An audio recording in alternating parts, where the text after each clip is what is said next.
నమస్కారం. Sunshine hospital సుఖీ భవకు స్వాగతం.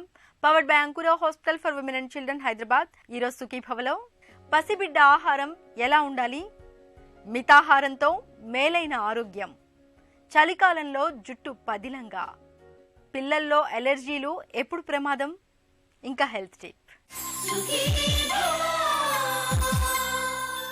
తన ఒళ్ళోని పసిబిడ్డ శుక్లపక్ష చంద్రునిలా దినదిన ప్రవర్ధమానంగా ఎదగాలని ప్రతి ఒక్క తల్లి మనసు ఆరాటపడుతుంది. తల్లిపాలతో పాటు ఇంకా ఏమేం పెట్టాలో, ఎలా పెట్టాలో అందరినీ సలహాలు అడుగుతూ ఉంటారు. చంటి బిడ్డకు ఘనాహారాన్ని అందించే విషయంలో మన దగ్గర చాలా రకాల వాదనలు వినిపిస్తూ ఉంటాయి. పలానా ఆహారం పెట్టమని, పలానా ఆహార పదార్థాలు వద్దని చెప్తూ ఉంటారు. చంటి బిడ్డ చక్కటి ఆరోగ్యంతో ఎదగడానికి ఉపకరించే ఆరోగ్యకరమైన ఆహారపు అలవాట్ల గురించి ఇప్పుడు తెలుసుకుందాం.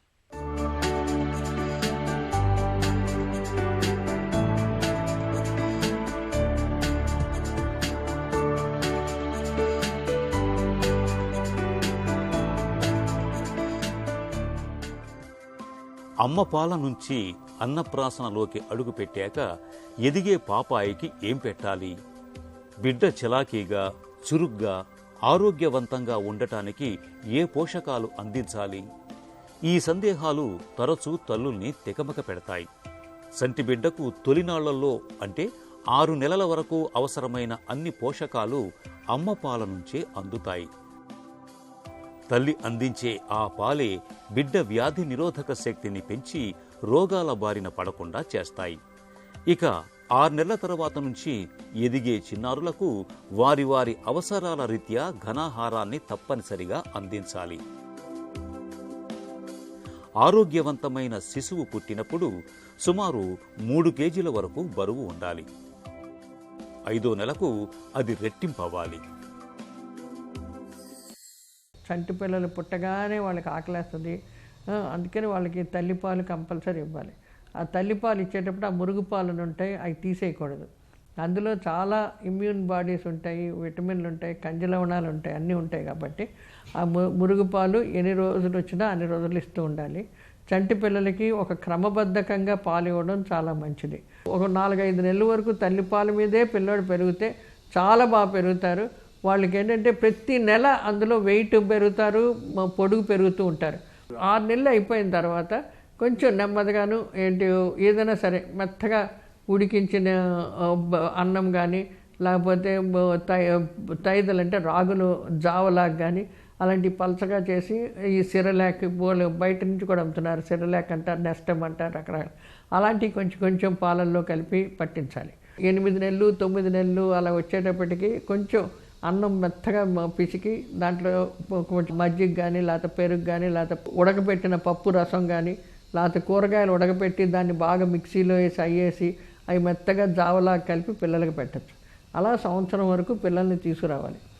సంవత్సరం వచ్చేటప్పటికి పిల్లలకి పళ్ళు వస్తూ ఉంటాయి. అందుకని విరేచనాలు కానీ, జలుబు దగ్గులు కానీ, లేకపోతే జ్వరం కానీ వస్తూ ఉంటుంది. అప్పుడు మనం ఏం చేయాలంటే టీథింగ్ ప్రాబ్లమ్స్ అంటాం. దానికంటే మంచి రస్కులు దొరుకుతూ ఉంటాయి. పిల్లలకి చాలా దురద పట్టేస్తాయి. అందుకని ఏం చేస్తే నేల మీద ఏదైనా పెట్టేసి చేతులు పట్టుకొని, లేకపోతే ఏది పట్టి అది నోట్లో పెట్టుకొని ఆ దురదకి చేస్తూ ఉంటారు. దానివల్ల కూడా చాలా రకాల విరేచనాలు అవన్నీ వస్తాయి. అందుకని మనం ఏం చేయాలంటే అలాంటప్పుడు రస్కులు, గట్టి రస్కులు, స్టిక్స్ అంటారు, చిన్న చిన్న కాడల్లాగా దొరుకుతాయి, బ్రెడ్ స్టిక్స్ అంటాం. అలాంటి ఏమైనా పిల్లలకి చేతికిస్తే అవి నవ్వులుతూ ఉంటే ఆ దురద పోతుంది. అది వాళ్ళకి ఏ రకమైన జబ్బులు రావు. పెరుగుదల కూడా పిల్లలు పుట్టినప్పుడు ఎంత బరువు ఉందో సంవత్సరం వచ్చేటప్పటికి 2 3 వరకు పెరుగుతారు. 1 నుంచి 3 వచ్చేటప్పటికి పెరుగుదల కొంచెం తగ్గుతూ ఉంటుంది, కానీ అవసరాలు మటుకు చాలా ఎక్కువ అవుతాయి. వాళ్ళు నడకలేంటి, పెరగెత్తడాలేంటి, మాట్లాడడం అవన్నీ వస్తాయి 1 నుంచి 3. అప్పుడు ఇంకొక రకమైన ఆహారం ఇవ్వాల్సి ఉంటుంది.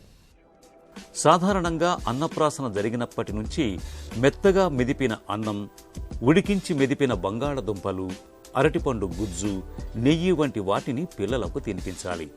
ఇంకా తొలి ఘనాహారంలో గింజధాన్యాలు, పాలు, పప్పు దినుసుల కలయికతో చేస్తే మంచిది. ఇవి త్వరగా జీర్ణమవుతాయి. శుభ్రం చేసిన కిలో పెసలని 15 గంటల పాటు నానబెట్టి వాటిని తడి వస్త్రంలో మూటగట్టి రోజంతా ఉంచితే మొలకలొస్తాయి. తర్వాత వీటిని బాగా ఎండబెట్టి పొట్టు మొలకలు తొలగించిన తరువాత దోరగా వేయించి చల్లార్చి పిండి పట్టించుకొని పిల్లలకు ప్రతిరోజు తినిపించాలి. అదేవిధంగా శుభ్రం చేసిన కేజీ రాగులని 15 గంటల పాటు నానబెట్టుకోవాలి. నీటిని వంపి తడి వస్త్రంలో 3 రోజుల పాటు మూటగట్టి ఉంచాలి. మధ్యలో నీటిని చిలకరిస్తూ మొలకలు వచ్చిన తరువాత తీసి ఎండబెట్టాలి. తరువాత వాటిని దోరగా వేయించుకోవాలి. మొలకలని తొలగించి పిండి పట్టించుకొని గాలి చొరని డబ్బాలో భద్రపరుచుకుని ప్రతిరోజు చంటిబిడ్డకు తినిపించటం మేలు. ఇప్పుడు ఒక సంవత్సరం అయ్యేటప్పటికి 5-6 పళ్ళు అలాగ వస్తాయి. వాళ్ళు నమిలే శక్తి వస్తుంది కాబట్టి మనం కొంచెం ఉడకబెట్టిన కాయగూరలు లేకపోతే ముద్దగా ఉన్న అన్నం అలాంటివి పెడితే వాళ్ళు నవలడం నేర్పించాలి పిల్లలకి. అన్నీ మిక్సీల్లో కొట్టేసి పెట్టేటప్పటికి వాళ్ళు నవలాలంటే ఏంటో తెలియకుండా తినేస్తారు, మింగేస్తూ ఉంటారు. మీరు 5 ఏళ్ళ వరకు మింగుతూనే ఉంటారు, నవలమంటే ఊసేస్తుంటారు. సో అదేమో తల్లిదండ్రులు జాగ్రత్తగా ఆలోచించి వాళ్ళకేమో నవ్వులేలాగా పదార్థాలు పెట్టాలి. కొంచెం ఉడకబెట్టిన కూరగాయలు పెడితే నవ్వులుతారు. దుంపలని లేకపోతే క్యారెట్ ముక్కలని ఇచ్చి లేకపోతే పళ్ళలాగా ఇవ్వాలి, రసంలాగా ఇవ్వకుండా ఇలా నవ్వులుతూ ఉంటే వాళ్ళకి పళ్ళతోటి నవలాలి అన్నది వస్తుంది. ఒక నవలడం వలన ఆ సెలవరీ ఇది వస్తుంది. ఆ ఉమ్ముతో పాటు ఉండవలసిన ఆ జీర్ణ కావాల్సిన ఎంజైమ్లు కూడా డెవలప్ అవుతాయి. సంవత్సరం దాటిన తర్వాత పిల్లలకి ఎటువంటి అంటే రోజు ఒక ఆకుకూర ఏదో ఒకటి పెట్టాలి. కొంచెం టమాటాలు కానీ క్యారెట్లు కానీ ఇటువంటివి పెట్టాలి. కోడిగుడ్డు పెట్టగలిగే వాళ్ళు కంపల్సరీ ముందు తెల్ల సొనతో స్టార్ట్ చేసి అవి మళ్ళీ ఉడకపెట్టి అవి సన్నగా ముక్కల కింద చేసి ఆ కోడిగుడ్డు పెట్టచ్చు. ఇంకా ఈ చేప రొయ్యలు అవన్నీ అనేటప్పటికి కొంచెం తర్వాత చేయాలి. ఆ వాసనకు ఒక్కొక్కసారి పిల్లలు ఇష్టపడరు. పప్పు మటుకు ఎంత తినగలిగితే రకరకాల పప్పులు ఉడకబెట్టి మెత్తగా చేసి అన్నంలో కలిపి పిల్లలకి అవి పెడుతూ ఉండాలండి. టైమింగ్స్ కూడా జాగ్రత్తగా మెయింటైన్ చేస్తూ పొద్దున్న బ్రేక్ఫాస్ట్ అన్న పాలు కనీసం ఒక 1/2 లీటర్ పాలు రోజుకి ఇవ్వాలి. పొద్దున్నే లేచినప్పుడు మళ్ళీ 10 గంటలకి ఏదైనా ఫ్రూట్ జ్యూసో పళ్ళో ఏదో ఇవ్వాలి. మధ్యాహ్నం 12 గంటలకి అన్నం దాంతో పాటు కూర మజ్జిగ పెరుగు అలాంటివన్నీ పెట్టాలి. మళ్ళీ 3-4 గంటలకు వచ్చేటప్పటికి ఏమైనా మళ్ళీ పాలు ఇచ్చి పండ్లు ఏమైనా పెట్టాలి. రాత్రి 7 గంటలకల్లా భోజనం పెట్టి పండుకునేటప్పుడు మళ్ళీ పాలు ఇవ్వాలి. అలా రోజుకి 1/2 లీటర్ పాలు కంపల్సరీ పిల్లలకి పెడితే అందులో కాల్షియం ఉంటుంది, మాంసకృతులు ఉంటుంది. పాలు సంపూర్ణ ఆహారం కాబట్టి పిల్లలు బాగా పెరుగుతారు.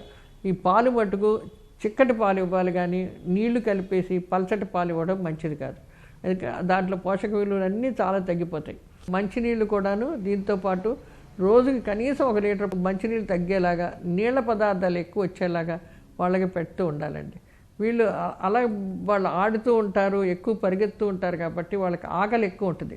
అందుకని టైంకి వాళ్ళకి ఏదో రకమైన ఆహార పదార్థం పెడుతూ ఉండవలసిన అవసరం ఉందండి. చంటిబిడ్డకు 7-8 నెలల వయసు వచ్చాక పెద్దలు తినే అన్ని ఆహార పదార్థాలను బాగా మెత్తగా చేసి అందించటం మొదలు పెట్టాలి. మాంసం, పప్పు, చేపలు, కూర ముక్కలు, పండ్లు, గుడ్డులోని పచ్చ సొన, అవసరాన్ని బట్టి కొద్దిగా పంచదార కలపొచ్చు. అధిక శక్తి కోసం ఆహారంలో కొద్దిగా నూనె, నెయ్యి వంటి కొవ్వు పదార్థాలను కలపటం వల్ల రెట్టింపు శక్తి అందుతుంది. పసిపాపల ఆహారంలో గట్టిగా ఉండే పదార్థాలని, పొట్టు ఉన్న వాటిని దూరంగా ఉంచాలి, లేకపోతే అజీర్తి చేస్తుంది. ఏడాది నిండిన పిల్లలకు క్రమంగా అన్ని రకాల ఆహారాలని పరిచయం చేయాలి. అన్ని రకాల పండ్లను తినటాన్ని పిల్లలకు ఈ వయసులోనే అలవాటు చేయాలి. ఆహారంలో ఇలా అన్ని రకాల జాగ్రత్తలు తీసుకుంటే పిల్లల ఎదుగుదల చక్కగా ఉంటుంది. మితాహారం సదా శ్రేయస్కరం అన్నది మనకు తెలిసిందే అయినా మనలో చాలామంది కంచెం ముందు కూర్చోగానే ఆ విషయాన్ని పూర్తిగా మర్చిపోతున్నారు. జిహ్వ చాపల్యంతో కడుపు నిండుగా లాగించేస్తున్నారు. ఆపై భుక్తాయాసంతో బాధపడుతూ అవస్థలు పడుతూ ఉంటారు. నిజానికి పొట్టలో కాస్తంత ఖాళీగా ఉంచడం వల్ల చాలా రకాల ఆరోగ్య ప్రయోజనాలు చేకూరుతాయని చెప్తారు నిపుణులు. మితాహారంతో ఎలా మేలైన ఆరోగ్యాన్ని సొంతం చేసుకోవచ్చో ఇప్పుడు తెలుసుకుందాం.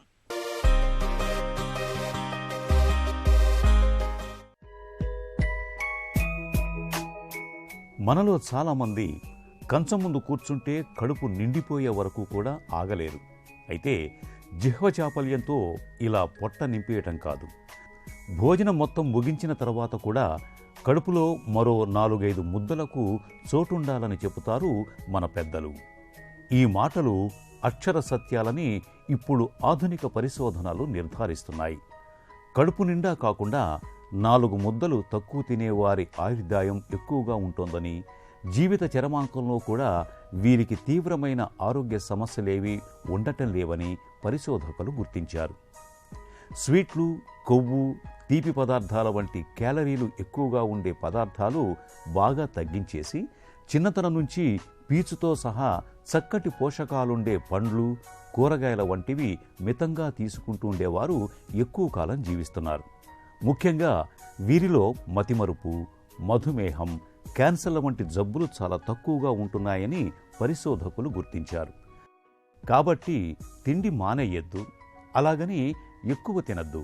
సాధ్యమైనంత మితంగా తినటం, ఆ తినేదానిలో కూడా సాధ్యమైనంత చక్కటి పోషకాహారం ఉండేలా చూసుకోవటం, ఇదే అత్యుత్తమ జీవన సూత్రం. మిగతా సీజన్లతో పోలిస్తే చలికాలంలో మన జుట్టుకు చాలా చిక్కులు ఎదురవుతూ ఉంటాయి. వాతావరణంలో తేమ శాతం తక్కువగా ఉండడంతో జుట్టంతా పొడిబారిపోతుంటుంది. వెంట్రుకలన్నీ కాంతిహీనంగా మారుతూ ఉంటాయి. జుట్టు చివర్లు చిట్లిపోయి గుర్రపు వెంట్రుకల్లాగా కనిపిస్తూ ఉంటాయి. అయితే కొన్ని ప్రత్యేక జాగ్రత్తలు తీసుకోవడం ద్వారా ఈ చలి సీజన్లో మన జుట్టును చక్కగా కాపాడుకోవచ్చు. చలికాలంలో జుట్టు సంరక్షణ ఎలా ఉండాలో, ఎలాంటి జాగ్రత్తలు తీసుకోవాలో ఇప్పుడు తెలుసుకుందాం. చలికాలంలో జుట్టు రాలడాన్ని అరికట్టడానికి ఆయుర్వేదం కొన్ని ప్రత్యేకమైన పరిష్కారాల్ని చెబుతుంది. కోడిగుడ్డు, పెరుగు, అరటిపండు, ఆలివ్ నూనె, నిమ్మరసాల మిశ్రమాన్ని జుట్టుకు పట్టిస్తుంటే మంచి ఫలితం కనిపిస్తుంది. ఈ మిశ్రమాన్ని తయారు చేయడానికి 2 టేబుల్ స్పూన్ల పెరుగులో 1 గుడ్డు పగలగొట్టి వేయాలి. దీనికి సగం అరటిపండు, నిమ్మరసం, ఆలివ్ నూనె 1 టీ స్పూన్ చొప్పున జోడించాలి. దీనిలో విటమిన్ ఇ క్యాప్సిల్ కూడా కలిపి బాగా కలియతిప్పి మిశ్రమాన్ని తయారు చేయాలి. తలస్నానం చేసిన తర్వాత ఈ మిశ్రమాన్ని కుదుళ్ల వరకు పట్టించాలి. 15 నుంచి 20 నిమిషాల పాటు అలాగే ఉంచి మంచినీటితో శుభ్రం చేసుకోవాలి. బయోటిన్తో పాటు అనేక పోషకాలున్న గుడ్డు కుదుళ్లకు బలాన్ని చేకూరుస్తుంది. పెరుగు వెంట్రుకల కుదుళ్ల మూలాల నుంచి పూర్తిగా శుభ్రపరుస్తుంది. అరటి, ఆలివ్ నూనెలు పొడిబారిన జుట్టుకు తిరిగి జీవాన్ని తీసుకువస్తాయి. నిమ్మరసం వెంట్రుకలకు మెరుపు తెస్తుంది. పొడి జుట్టు ఉన్నప్పుడు తలస్నానానికి ముందు నూనె పెట్టుకోవడం మంచిది. ఆహారంలో జింక్, బయోటిన్ పోషకాలు లభించే వాటిని విరివిగా తీసుకోవాలి. తలను పదే పదే దువ్వటం, తరచూ హెయిర్ డ్రయర్లు వాడటం వెంట్రుకలకు మేలు చేయదు. ఒత్తిళ్లు, ఆందోళనలు సాధ్యమైనంత వరకు తగ్గించుకోవాలి. చుండ్రు, పేను కొరుకుడు వంటి సమస్యలను నిర్లక్ష్యం చేయకుండా సకాలంలో వైద్య సహాయం తీసుకోవాలి. ఇలా అన్ని రకాల జాగ్రత్తలు తీసుకోవడం ద్వారా చలికాలంలో జుట్టు రాలడాన్ని చాలా వరకు నివారించుకోవచ్చు. ఎలర్జీలతో ఎప్పుడూ చికాకే. తిన్నది పడనప్పుడు దుమ్ము, ధూళి వంటి కాలుష్య కారకాల మూలంగా మనకు ఎలర్జీల బెడద పెరుగుతూ ఉంటుంది. పెద్దల్లో మాదిరే పసిబిడ్డల్లోనూ ఎలర్జీల బాధలు కనిపిస్తూ ఉంటాయి. ఎలర్జీల మూలంగా పిల్లల లేత చర్మం అంతా దురదలు, దద్దుర్లతో కందిపోతుంటుంది. పసిపిల్లల్లో కనిపించే ఎలర్జీలు, వాటిని అధిగమించే మార్గాల గురించి డాక్టర్ని అడిగి ఇప్పుడు తెలుసుకుందాం.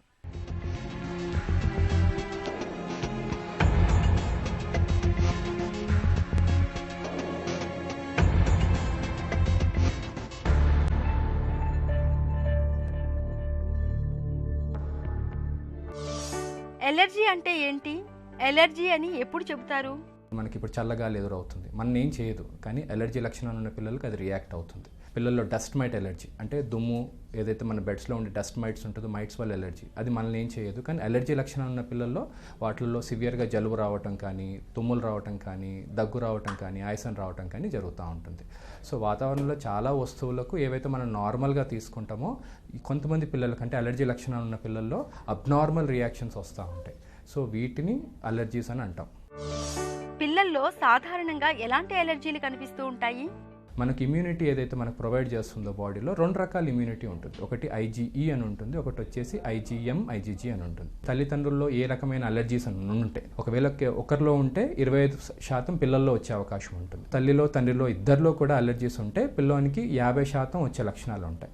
ప్లస్ పిల్లోనికి చుట్టుపక్కల ఉండే వాతావరణం వల్ల కూడా సెన్సిటివ్, అంటే ఎక్కువ ఎక్స్పోజర్ లేక ఇన్ఫెక్షన్స్ చిన్నప్పుడు ఎక్కువ రాకుండా ఉండటంతో పిల్లోడు చాలా సెన్సిటివ్ అవటం, ఊరికే యాంటీబయాటిక్స్ వాడటం వల్ల సెన్సిటివ్ అయిపోవటం వల్ల కూడా ఆ బాబులో ఒక IgE చాలా ఎక్కువ మోతాదులో పెరిగిపోతుంది. ఈ IgE ఏం చేస్తుంది అనమాట, చిన్న చిన్న వస్తువులు మన బాడీలో ఎంటర్ అయినప్పుడు యాంటీజెన్స్ అంటారు, ఎక్కువ మోతాదులో రియాక్ట్ అవుతుంది. రియాక్ట్ అవ్వటం వల్ల ఏంటంటే మనకు అనేక రకాలైన రియాక్షన్స్ వస్తాయి. సపోజ్ జలుబు ఉంది, జలుబు అనేది వైరల్ ఇన్ఫెక్షన్స్ వల్ల వస్తాయి. కానీ అలర్జీ ఉన్న పిల్లల్లో ఏంటంటే రోజు ముక్కు కారుతూనే ఉంటుంది, క్లియర్ డిశ్చార్జ్ అంటారు. ఎర్లీ మార్నింగ్ లేయంగానే తుమ్ముతానే ఉంటారు 100 సార్లు, కళ్ళన్ని ఎర్రగా అవ్వటము, గొంతులో దురదగా ఉండటము, ఇట్లాంటి లక్షణాలన్నీ ఉంటాయి. అంటే వీళ్ళకు ముక్కుకు సంబంధించిన అలర్జీ ఉందన్నమాట. ఈ కండిషన్ని అలర్జిక్ రైనైటిస్ అంటారు. అదే శ్వాస కేంద్రాలు ఇంకా కొంచెం లోపలికి వెళ్ళినప్పుడు మన గాలిగొట్టాలు వాపు అనేది వస్తాయి అనమాట. ఈ వాపు రావటం వల్ల ఏమవుతుంది, గాలి తీసుకోవటం గాలి వదలటం ఇబ్బంది అయిపోతూ ఉంటుంది, ముఖ్యంగా గాలి వదలటం. ఈ కండిషన్ని ఆస్తమా అంటారు. కొంతమందికి కేవలం ఇవేవి ఉండవు, చర్మం మాత్రమే ప్రాబ్లం ఉంటుంది. అంటే ఎక్స్పోజ్ అయినప్పుడు, ఈ అలర్జీతో ఎక్స్పోజ్ అయినప్పుడు విపరీతంగా బెందులు రావటం జరుగుతూ ఉంటుంది. ఈ కండిషన్ వచ్చేసి అర్టికేరియా అంటారు. ఇదే చిన్నపిల్లల్లో జరిగినప్పుడు సివియర్ ఎలర్జీ, రెడ్ ర్యాషెస్ లాగా వస్తే ఈ కండిషన్ వచ్చేసి ఎగ్జిమా అంటారు. అంటే ఇవన్నీ కూడా వాళ్ళ బ్లడ్లో IgE లెవెల్ ఎక్కువ మోతాదులో ఉండటం వల్ల ఈ అలర్జిక్ రియాక్షన్స్ అనేవి వస్తూ ఉంటాయి. అంటే వచ్చే అవకాశం కూడా ఎక్కువగా ఉంటుంది. పిల్లల్లో కనిపించే అలర్జీలలో ఏవి ప్రమాదకరం? Especially allergic manifestations IgE level చాలా ఎక్కువ మంది ఉన్న పిల్లల్లో ఏంటంటే అనేక రకాలు ట్రిగర్ చేస్తూ ఉంటారు. వైరల్ ఇన్ఫెక్షనే కాదు, ఆ అబ్బాయి కొంచెం పరిగెత్తినా, అబ్బాయి చల్లగాలికి వెళ్ళినా, సో వాతావరణం మారినా, స్ట్రెస్ అయినా కూడా దగ్గు ఆయాసం వస్తూ ఉంటుంది. వీళ్ళల్లో మల్టీ ట్రిగర్ వీజర్ అంటారు. అంటే వీళ్ళకు లైఫ్ లాంగ్ ఈ ఆస్తమా శ్వాస కేంద్ర జబ్బు ఏదైతే ప్రాబ్లం అవుతుందో ఇది లైఫ్ లాంగ్ ఉండే అవకాశం ఉంటుంది. వీటినే మెల్లగా ఏమవుతాం అంటే పర్సిస్టెంట్ ఆస్తమా అంటారు. అంటే వీళ్ళకి లేటర్ ఆన్ 5 years తర్వాత కూడా ఆస్తమా ఉండే అవకాశం ఉంటుంది. సో వీళ్ళని ముందే గుర్తుపట్టేసి వీళ్ళకు ట్రీట్మెంట్ మనం త్వరగా స్టార్ట్ చేసుకుంటే ఏంటంటే లాంగ్ టర్మ్లో వీళ్ళకు ప్రాబ్లమ్స్ రాకుండా కంట్రోల్ చేయగలుగుతాం. ఎందుకంటే ఆస్తమా క్యూర్ అనేది ఉండదు, చాలా వరకు ఏంటంటే కంట్రోల్ లక్షణంగా చేయొచ్చు, మనం త్వరగా గుర్తుపట్టగలుగుతాం. సో గుర్తుపట్టే వయసు వచ్చేసి 2 సంవత్సరాల నుంచి 3 సంవత్సరాల మధ్యలో మనకు కరెక్ట్గా లక్షణాలు ఉన్నాయి. కానీ ఉబ్బసం ఆయాసమే కాదు, బాబు కేవలం రాత్రిపూట పొడి దగ్గులాగా వస్తుంది, ప్రతి చిన్నదానికి దగ్గుతూ ఉన్నాడు, అదర్వైజ్ హెల్తీగానే ఉన్నాడు అనుకుంటే మాత్రం దాన్ని ఆస్తమా కిందనే గుర్తుపట్టండి.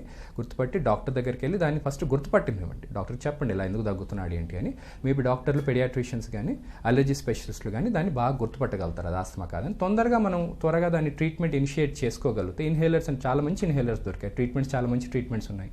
సో అవి స్టార్ట్ చేసుకోగలిగితే ఈ బాబు ఒక లైఫ్ స్టైల్ బాగుంటుంది, క్వాలిటీ ఆఫ్ లైఫ్ స్టైల్స్. అంటే నిద్ర బాగా పోతాడు, స్కూల్కి బాగా వెళ్తాడు, స్కూల్ యాబ్సెంటిజం అనేది తగ్గిపోతుంది, అని లైఫ్ స్టైల్ కూడా ఇంప్రూవ్ అవుతుంది.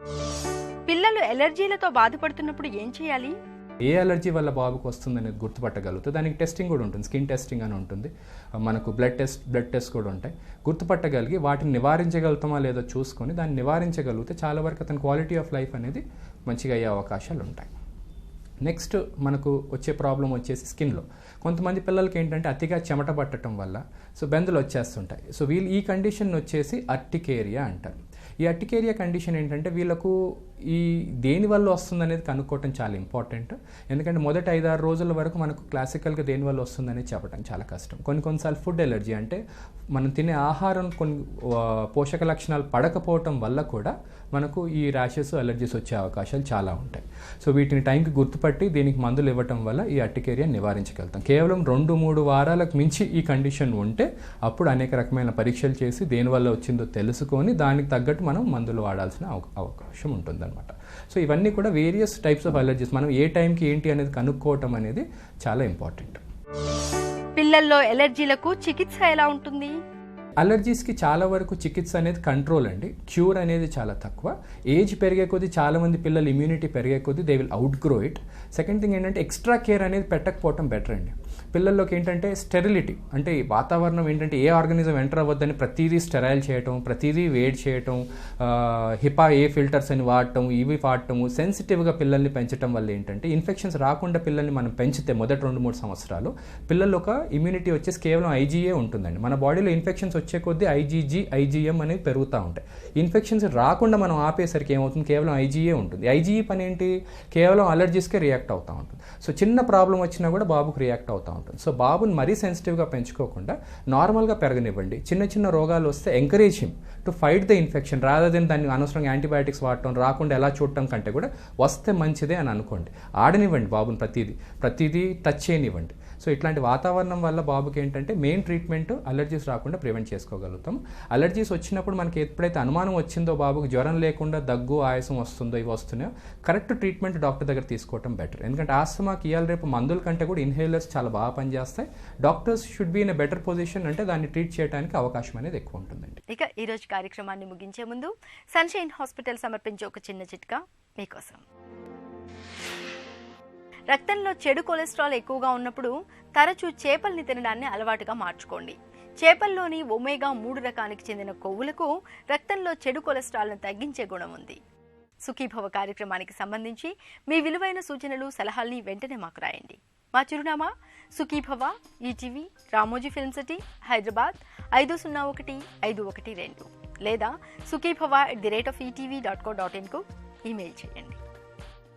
మీ ఆరోగ్య సంజీవిని సుఖీభవ కార్యక్రమాన్ని ఇప్పుడు యూట్యూబ్ ఆన్లైన్లో www.youtube.com/etv news లింక్ ద్వారా కూడా వీక్షించండి.